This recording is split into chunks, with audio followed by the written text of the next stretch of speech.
Pernahkah kamu mendengar kisah tentang seseorang yang mendapatkan keberkahan tak terduga dari kebaikan hatinya? Kisah ini tentang seorang pekerja migran yang pergi jauh dari tanah air, meninggalkan keluarga, demi mencari nafkah. Namun, takdir memberinya lebih dari sekadar rezeki, ia mendapatkan sesuatu yang jauh lebih berharga. Sebelum kita mulai, jangan lupa untuk menekan tombol subscribe agar kamu tidak ketinggalan kisah-kisah inspiratif lainnya. Mari kita simak cerita ini bersama. Di sebuah desa kecil di Jawa Timur, hiduplah seorang wanita bernama Aisyah. Ia bukan berasal dari keluarga kaya, tetapi sejak kecil ia diajarkan bahwa kerja keras adalah kunci untuk mengubah nasib. Kehidupan di desanya damai, namun bagi Aisyah, ada satu hal yang selalu menghantui pikirannya, kebutuhan keluarganya. Orang tuanya sudah semakin tua, dan kedua adiknya masih bersekolah. Ia sadar bahwa satu-satunya cara untuk membantu mereka adalah dengan bekerja ke luar negeri. Setelah beberapa tahun bekerja sebagai tenaga kerja wanita, TKW, di Arab Saudi dan pulang ke Indonesia untuk beberapa waktu, kini ia kembali lagi ke negeri padang pasir itu. Kali ini, ia merasa lebih siap. Bukan hanya karena ia sudah terbiasa dengan kehidupan di negeri orang, tetapi juga karena ia tahu bahwa kepergiannya bukan hanya untuk dirinya sendiri, melainkan juga untuk orang-orang yang ia cintai. Namun, perjalanan ini terasa berbeda.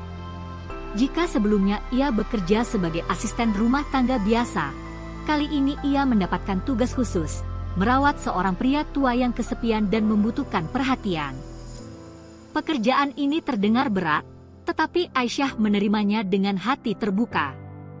Mungkin ini jalanku untuk berbuat kebaikan, pikirnya dalam hati. Di dalam pesawat yang membawanya kembali ke Arab Saudi, Aisyah menatap keluar jendela. Langit biru membentang luas, awan putih berarak pelan, seakan mengantarnya menuju takdir yang baru. Dalam hatinya, ia berdoa agar pekerjaannya kali ini menjadi berkah, bukan hanya untuk dirinya sendiri, tetapi juga bagi orang yang akan dirawatnya. Sesampainya di Arab Saudi, Aisyah dijemput oleh seorang pria muda yang memperkenalkan dirinya sebagai Amir, anak dari pria tua yang akan ia rawat. Dengan ramah, Amir menjelaskan bahwa ayahnya, Syekh Omar, adalah seorang pengusaha kaya yang kini menjalani hari-harinya dalam kesendirian. Dulu, ayah saya sangat aktif dan bersemangat. Tapi sejak ibu meninggal beberapa tahun lalu, ia mulai berubah. Kami, anak-anaknya, sibuk dengan pekerjaan dan keluarga kami sendiri. Jadi, kami berharap kamu bisa merawatnya dengan baik, kata Amir dengan nada penuh harap. Saat mobil mendekati rumah Syekh Omar, Aisyah tertegun. Di hadapannya berdiri sebuah rumah mewah dengan arsitektur khas Timur Tengah. Pilar-pilar tinggi, ukiran emas di pintu, dan halaman yang luas membuat rumah itu terlihat begitu megah. Namun, ketika ia melangkah masuk, perasaan yang ia rasakan justru sebaliknya. Rumah ini sunyi, terlalu sepi untuk ukuran tempat tinggal seseorang yang memiliki segalanya. Langkahnya menggema di lorong yang panjang, dan tak lama kemudian, ia tiba di sebuah ruangan besar. Di sana, duduk seorang pria tua dengan rambut memutih, mengenakan jubah panjang. Wajahnya penuh keriput, sorot matanya sayu, dan ekspresinya begitu dingin. Amir mendekat dan berkata dengan suara lembut, "Ayah, ini Aisyah. Dia yang akan merawatmu mulai sekarang." Syekh Omar hanya menatap Aisyah sekilas, lalu mengalihkan pandangannya keluar jendela, seolah kehadiran wanita itu tidak berarti apa-apa baginya. Aisyah menelan ludah. Ia tahu bahwa pekerjaannya kali ini tidak akan mudah. Hari pertama Aisyah bekerja di rumah itu terasa berat. Syekh Omar hampir tidak berbicara. Setiap kali ia mencoba menyapanya, pria tua itu hanya mengangguk kecil atau diam saja. "Syekh, saya akan menyiapkan teh untuk Anda," ujar Aisyah dengan senyum ramah. Tidak ada jawaban. Syekh Omar tetap menatap kosong ke arah jendela, memperhatikan matahari yang perlahan tenggelam di balik gurun. Saat malam tiba, salah satu pelayan rumah mendekati Aisyah dan berkata pelan, "Jangan tersinggung, ya. Syekh Omar memang begitu sejak istrinya meninggal. Ia jarang bicara, bahkan dengan anak-anaknya sendiri." Aisyah mengangguk mengerti. Ia tahu, di balik sikap dingin itu pasti tersembunyi kesedihan yang mendalam. Seorang pria yang telah bekerja keras sepanjang hidupnya, membangun kerajaan bisnisnya, kini harus menjalani hari-harinya dalam kesepian. Sebelum tidur, Aisyah duduk di tepi jendela kamarnya, menatap langit malam. Ia menghela napas panjang dan berdoa dalam hati. "Ya Allah, beri aku kesabaran. Aku ingin membantunya, bukan hanya karena pekerjaanku, tapi karena aku tahu, tak ada yang lebih menyakitkan daripada merasa sendirian di dunia ini." Keesokan paginya, Aisyah memulai rutinitasnya. Ia menyiapkan sarapan untuk Syekh Omar, memastikan obat-obatnya diminum tepat waktu, dan membantunya berpindah dari tempat tidur ke kursi roda. Seperti biasa, Syekh Omar tidak banyak bicara. Namun, Aisyah tidak menyerah. Saat ia sedang menyuapi Syekh Omar, ia mencoba membuka percakapan. "Syekh, di desa saya di Indonesia, ada tradisi setiap pagi kami minum teh hangat bersama keluarga. Apakah Anda juga memiliki kebiasaan seperti itu dulu?" Tiba-tiba, pria tua itu menghentikan gerakannya. Ia menatap Aisyah untuk pertama kalinya dengan lebih lama, seakan sesuatu dalam ingatannya tergugah. Dulu, suaranya serak, nyaris tidak terdengar. "Dulu, istriku selalu membuatkan teh untukku setiap pagi. Teh dengan aroma kayu manis dan sedikit madu." Aisyah tersenyum.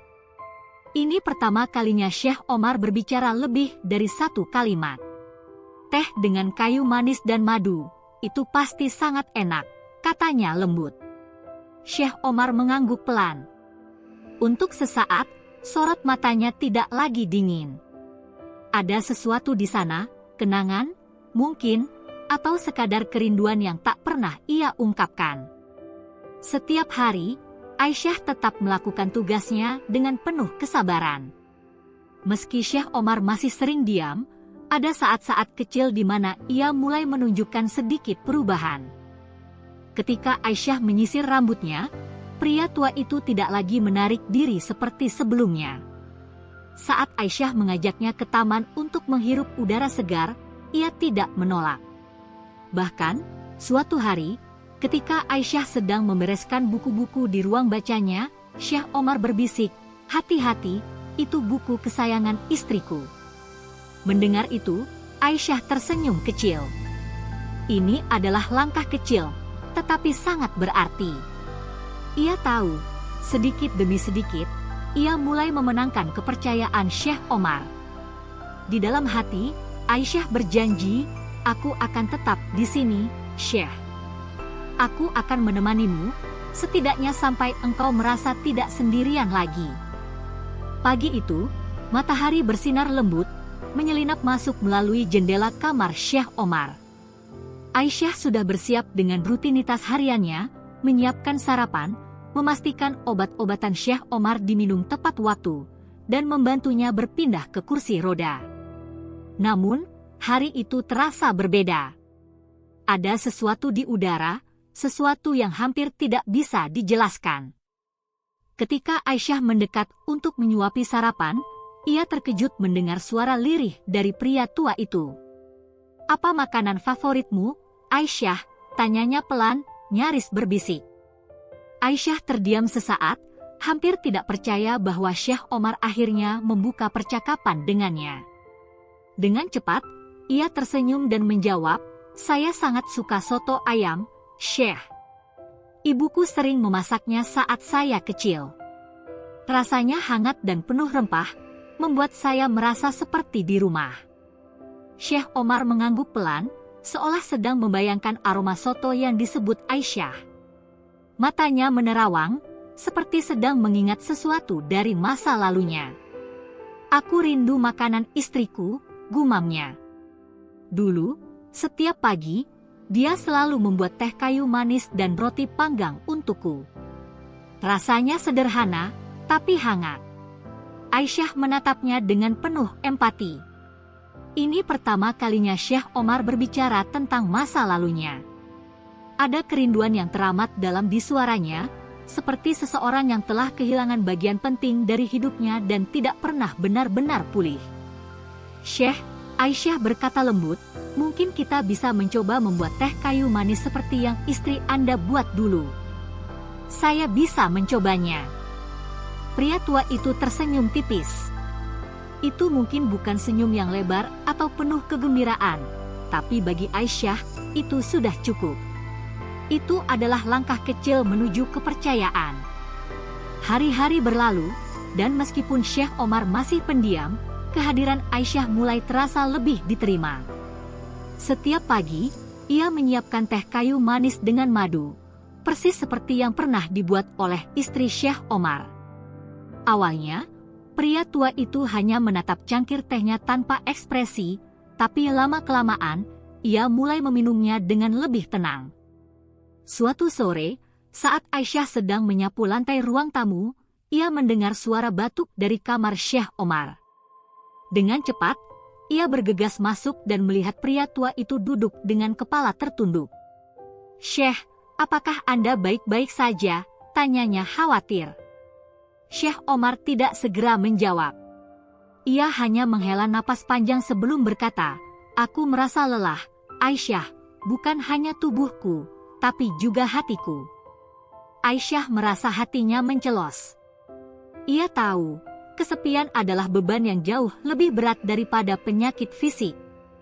"Terkadang, saya juga merasa begitu, Syekh," katanya pelan. "Saya merindukan rumah, keluarga saya, tapi saya selalu mencoba mengingat bahwa saya di sini untuk sesuatu yang lebih besar.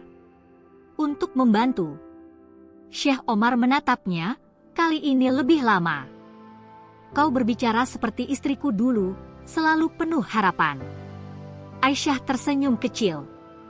Ia tahu, sedikit demi sedikit, tembok yang selama ini mengelilingi hati Syekh Omar mulai retak. Suatu pagi yang cerah, Aisyah memutuskan untuk membawa Syekh Omar keluar ke taman. Selama ini, pria tua itu lebih sering menghabiskan waktu di dalam rumah, menatap kosong keluar jendela. Tapi hari itu, ia tampak sedikit lebih bersemangat saat Aisyah mendorong kursi rodanya menuju halaman yang penuh dengan bunga-bunga warna-warni. Matahari terasa hangat, gumam Syekh Omar sambil mengangkat wajahnya sedikit. Aisyah tersenyum. "Ya, Syekh. Udara pagi di sini segar. Di desa saya, pagi-pagi seperti ini biasanya diisi dengan suara burung dan anak-anak yang berlarian di sawah."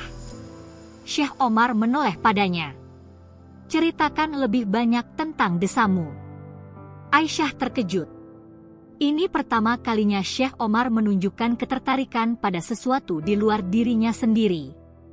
Dengan penuh semangat, ia mulai bercerita tentang rumahnya di desa, tentang sawah yang menghijau di musim hujan, tentang sungai tempat anak-anak bermain, dan tentang bagaimana seluruh keluarga berkumpul di dapur setiap malam untuk makan bersama. Syekh Omar mendengarkan dengan seksama. "Aku ingin melihat tempat itu suatu hari nanti," katanya tiba-tiba. Aisyah tersenyum lembut. "Jika Anda ke Indonesia, saya akan dengan senang hati mengajak Anda berkeliling, Syekh." Pria tua itu tertawa kecil. Tawa pertamanya setelah sekian lama. Sejak percakapan di taman itu, Syekh Omar mulai lebih sering berbicara. Ia bercerita tentang masa mudanya, tentang bagaimana ia membangun bisnisnya dari nol hingga menjadi salah satu orang terkaya di kota itu. Tapi semakin banyak ia bercerita, semakin jelas bahwa semua kekayaan itu tidak pernah benar-benar memberinya kebahagiaan. "Aku dulu berpikir bahwa uang bisa memberiku segalanya," katanya suatu malam. "Tapi nyatanya, uang tidak bisa membawaku kembali ke masa lalu, tidak bisa mengembalikan keluargaku." Aisyah mengerti apa yang ia maksud. Anak-anak Syekh Omar memang mencintainya, Tapi kesibukan mereka membuat mereka jarang pulang.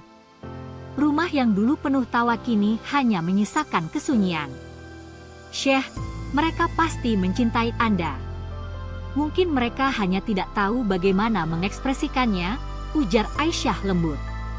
Syekh Omar menatap langit-langit kamar, matanya berkaca-kaca. Aku hanya berharap bisa merasakan kehangatan keluarga lagi, setidaknya sekali sebelum aku pergi. Aisyah terdiam. Ia tahu, tidak ada kata-kata yang bisa benar-benar mengobati luka di hati pria tua itu. Tapi ia berjanji, selama ia masih di sini, ia akan berusaha memberikan sedikit cahaya dalam kesepiannya. Hari-hari terus berlalu, dan meskipun Syekh Omar masih sering tenggelam dalam pikirannya sendiri, ada sesuatu yang berubah. Setiap pagi, ia mulai menyapa Aisyah lebih dulu. Ia juga mulai menikmati waktu di taman, mendengarkan cerita Aisyah tanpa rasa enggan. Suatu pagi, saat Aisyah hendak membantunya berdiri, Syekh Omar menatapnya dan berkata, "Terima kasih, Aisyah. Kau membuat hari-hariku lebih berarti." Aisyah tersenyum, menahan air mata yang hampir jatuh. "Saya hanya ingin melakukan yang terbaik, Syekh." Untuk pertama kalinya, Syekh Omar membalas dengan senyum tulus. Mungkin, untuk pertama kalinya dalam waktu yang sangat lama, ia merasa tidak sendirian lagi. Waktu berlalu dengan cepat. Hari-hari yang awalnya terasa berat bagi Aisyah kini berubah menjadi momen yang berarti. Ia tidak lagi sekedar merawat Syekh Omar, tapi juga menjadi teman yang mendengarkan kisah-kisah hidupnya. Namun, semakin lama ia tinggal di rumah itu, semakin besar pula kerinduannya terhadap kampung halaman. Suatu malam, setelah selesai menyiapkan teh kayu manis seperti biasa, Aisyah memberanikan diri berbicara. "Syekh, saya ingin membicarakan sesuatu yang penting," katanya pelan, takut melukai perasaan pria tua itu. Syekh Omar menoleh padanya dengan tatapan lembut, sesuatu yang dulu jarang terjadi. "Apa itu, Aisyah?" Aisyah menelan ludah sebelum melanjutkan. "Saya berencana pulang ke Indonesia bulan depan. Saya rindu keluarga saya." Ruangan tiba-tiba terasa lebih sunyi dari biasanya. Syekh Omar tidak langsung menjawab. Ia hanya menatap cangkir tehnya, lalu menarik napas panjang. "Pulang," gumamnya. "Itu hal yang wajar, Aisyah. Kau punya keluarga yang menunggumu." Namun, meskipun ia mencoba terdengar kuat, ada nada kesedihan dalam suaranya yang tidak bisa disembunyikan. Malam itu, setelah perbincangan mereka, Syekh Omar terlihat lebih diam dari biasanya. Aisyah merasa bersalah, meskipun ia tahu bahwa cepat atau lambat, perpisahan memang harus terjadi. Keesokan harinya, saat sedang menata kamar Syekh Omar, salah satu anaknya, Amir, datang menghampirinya. "Aisyah, aku dengar kau ingin pulang bulan depan," tanyanya hati-hati. Aisyah mengangguk. "Ya, Tuan. Saya merasa sudah saatnya kembali." Amir tersenyum tipis, tetapi ada kesan kecewa di matanya. "Aku mengerti. Tapi tahukah kau? Ayah sangat menyukaimu. Kami semua bisa melihat perubahannya sejak kau datang." Aisyah menunduk. "Saya hanya berusaha melakukan yang terbaik, Tuan." Amir menepuk bahunya dengan lembut. "Kami berterima kasih untuk itu. Tapi aku khawatir, ayah mungkin akan kembali seperti dulu saat kau pergi." Hati Aisyah mencelos. Ia tidak pernah berpikir sejauh itu. Ia hanya ingin pulang, tapi bagaimana dengan Syekh Omar? Apakah pria tua itu akan kembali terjebak dalam kesepiannya? Hari kepulangan Aisyah semakin dekat.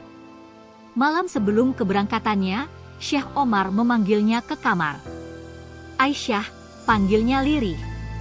Aisyah mendekat, duduk di samping ranjangnya. "Ya, Syekh." Syekh Omar menghela napas panjang sebelum berkata, "Terima kasih karena telah merawatku dengan sabar. Kau datang ke rumah ini sebagai perawat. tapi kau pergi sebagai seseorang yang jauh lebih berarti. Aisyah menggigit bibir, menahan air mata yang ingin jatuh. Saya hanya ingin melakukan yang terbaik untuk Anda, Syekh.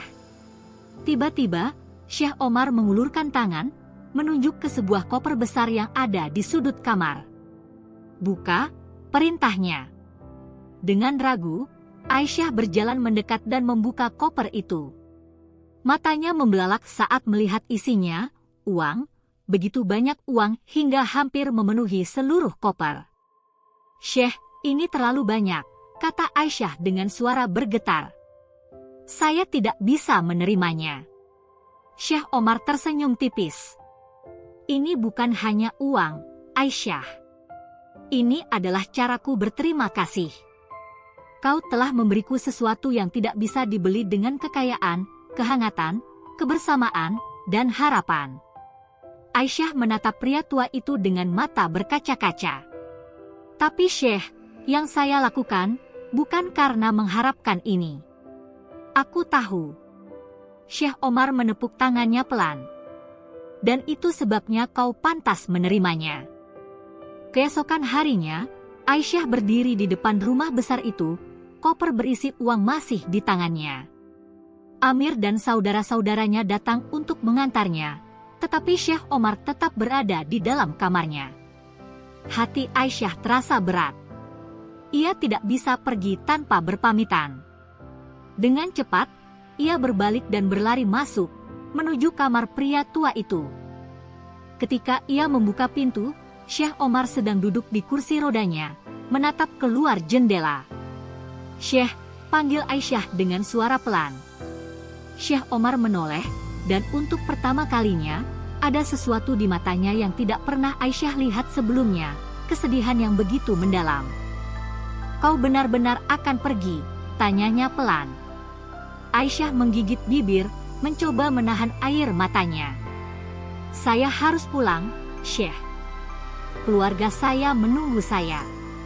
Syekh Omar terdiam sesaat, lalu mengangguk kecil. Aku mengerti. Aisyah melangkah maju, lalu tanpa ragu, ia meraih tangan Syekh Omar dan menggenggamnya erat. Terima kasih untuk semuanya, Syekh. Saya tidak akan pernah melupakan Anda. Untuk pertama kalinya, air mata jatuh di pipi pria tua itu. Aku juga tidak akan melupakanmu, Aisyah. Aisyah tersenyum dalam tangisnya, lalu perlahan melepaskan genggaman tangannya. Dengan langkah berat, ia berjalan keluar dari kamar itu, meninggalkan seseorang yang telah menjadi bagian dari hidupnya. Perjalanan pulang ke Indonesia terasa lebih panjang dari biasanya. Aisyah duduk di dalam pesawat, memandangi koper besar di pangkuannya. Ia tidak melihatnya sebagai tumpukan uang, tetapi sebagai simbol dari semua kenangan yang ia tinggalkan di Arab Saudi. Sesampainya di rumah, keluarganya menyambutnya dengan pelukan hangat. Tapi bahkan di tengah kebahagiaan itu, pikirannya tetap melayang ke sosok Syekh Omar. Suatu malam, saat sedang menata barang-barangnya, ia menemukan secari kertas yang terselip di dalam koper. Itu adalah surat dari Syekh Omar. Aisyah, hidup ini bukan tentang seberapa banyak yang kita miliki, tapi tentang siapa yang ada di sisi kita. Terima kasih telah menjadi seseorang yang berarti dalam hidupku. Syekh Omar. Aisyah menutup matanya, membiarkan air matanya jatuh. Ia tahu, meskipun mereka terpisah oleh jarak, kenangan tentang pria tua itu akan selalu hidup dalam hatinya. Dan di suatu tempat di Arab Saudi, seorang pria tua juga tersenyum dalam kesendiriannya, karena untuk pertama kalinya dalam waktu yang sangat lama, ia merasa dihargai dan dicintai. Kisah ini mengajarkan kita bahwa kebahagiaan tidak selalu datang dari harta, tetapi dari hubungan yang kita bangun dengan orang-orang di sekitar kita. Terkadang, seseorang tidak membutuhkan uang atau hadiah mahal, mereka hanya butuh didengar, dihargai, dan ditemani. Bagaimana menurut kalian kisah ini? Jangan lupa untuk like, komen, dan subscribe agar kita bisa terus berbagi cerita-cerita inspiratif lainnya. Sampai jumpa di kisah berikutnya. Wajah tersenyum dengan mata bahagia.